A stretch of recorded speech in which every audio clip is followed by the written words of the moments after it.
So today we're going to be looking at these ideas and the concepts behind the topics we cover in Unit 5, which is the main one, which is inheritance. But we're also going to know polymorphism and some other ones.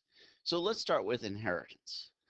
So I'm going to more or less go through these ideas. You can see the notes that are here, and I'll somewhat read through them and add to it as we go through.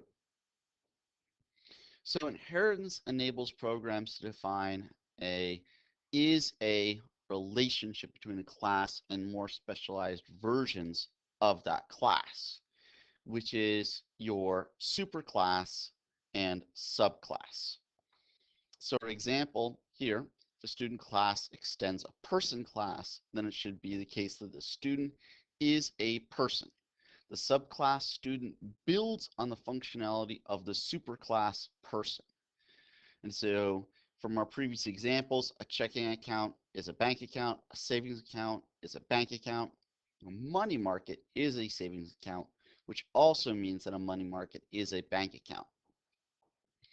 We dealt with this idea also when we talked about our geometry examples, dealing with quadrilaterals. So a parallelogram is a quadrilateral.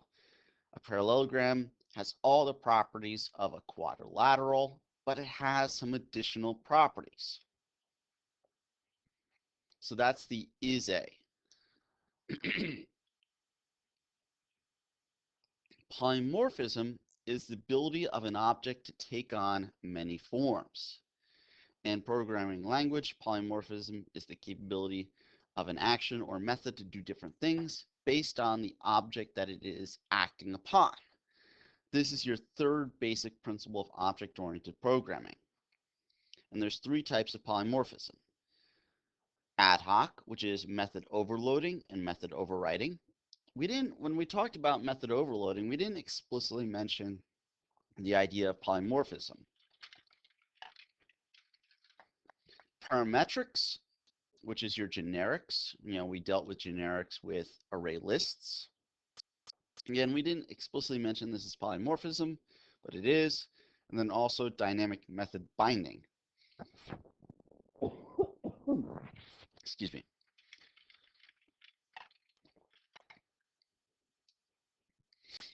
All right, so polymorphism, subclasses can always be cast into their superclasses. But when a subclass is cast as its superclass, it can only cast methods that exist, it can only call methods that exist in the superclass. And if a method's overwritten, it's going to call the correct overwritten method.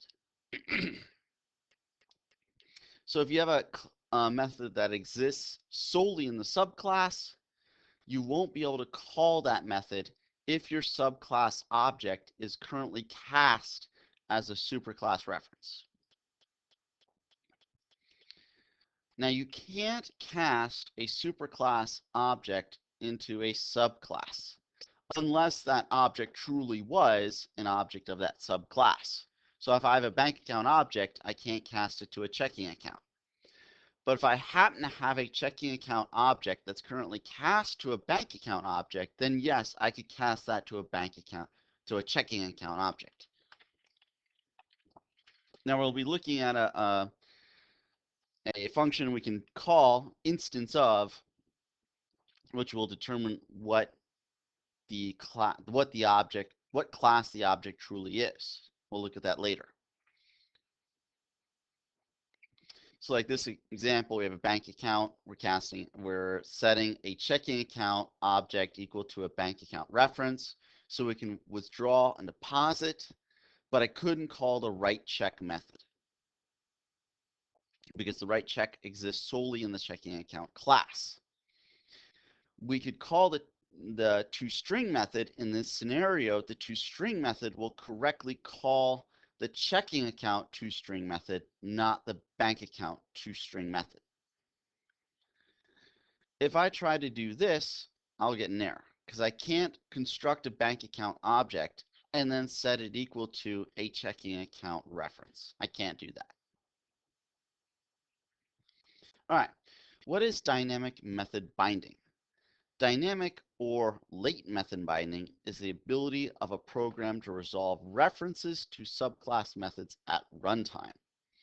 For example, assume that 3 subclasses cow, dog, and snake have been created based on animal classes, each based on the animal class. So in other words, they're subclasses of the animal class. And they each have their own speak method. The speak method exists inside the animal class as well. And the cow, dog, and snake are overriding that speak method. All right, so although each method, each object is referenced to the animal, no actual animal objects exist. The program will resolve the correct method reference at runtime. So you can see this example. We have an animal reference. We have a cow, a dog, and a snake. We set the reference to the cow. Then we say reference.speak.